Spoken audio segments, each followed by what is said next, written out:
Um pai chegou em casa e avisou a mãe que um amigo deles, que era um senhor já de idade, havia falecido.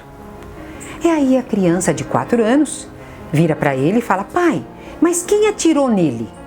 Aí o pai fala: não, mas quem disse que alguém deu um tiro nele? A menina diz: ué, mas não é assim que a gente morre? Para essa criança, a morte só poderia ocorrer de forma acidental. É o que ela havia aprendido nos jogos virtuais.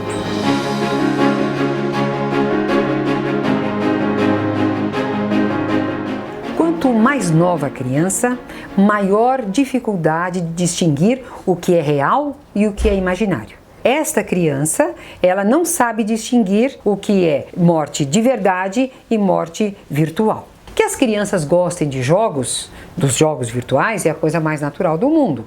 O ser humano gosta de jogos.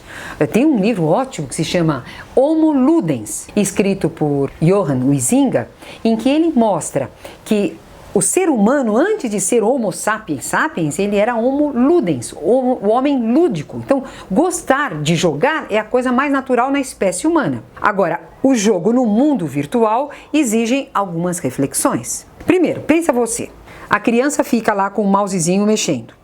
Pequenos movimentos na mão, mas aqueles movimentos fazem com que o personagem com o qual ele se identifica pule, salte, dê voltas. Então, ele tem a sensação de que ele está vivendo aquela experiência, mas no fundo, o corpo dele só está mexendo a mãozinha para lá e para cá. Corre até o caso de ter problema de tendinite. Tem criança hoje com problema de LER, lesão por esforço repetitivo, de tanto jogar videogame com a mãozinha com pouco movimento. Uma outra coisa que acontece nesses jogos virtuais é que, para ele ser assim mais atrativo, a relação entre os personagens e o mundo é uma relação bastante de ação e reação. Toma lá, dá cá.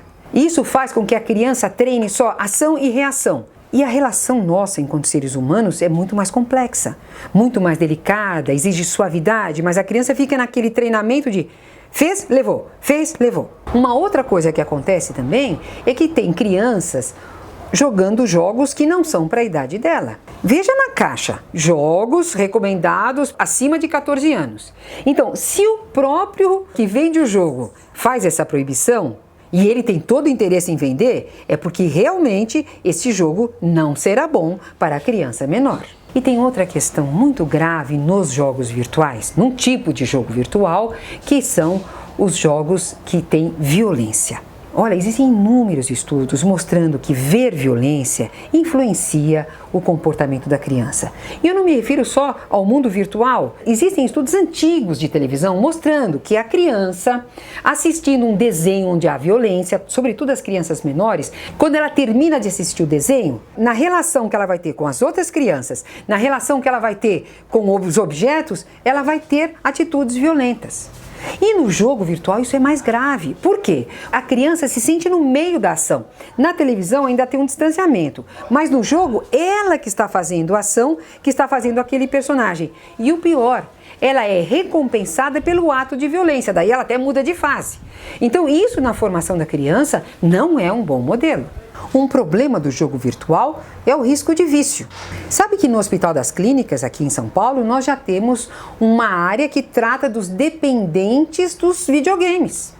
Isso não é um fenômeno só aqui no Brasil. Na China, nós temos 150 clínicas que tratam dependentes de videogames. Se adolescente viciado é um problema, criança é mais grave ainda. O vício adquirido na infância é muito mais difícil da gente tirar. Por isso, quanto menos a criança se dedicar ao jogo virtual, melhor. Porque às vezes essa entrada no mundo virtual pode ser uma forma de alienação também. Porque lá ele tem a figura do herói, ele se identifica com aquele herói e aquele herói faz tudo no mundo virtual. Mas no mundo real, ele está se anulando. Então é de muita gravidade isso. Então quanto menos tempo, melhor. Quanto mais tempo de vida real, melhor.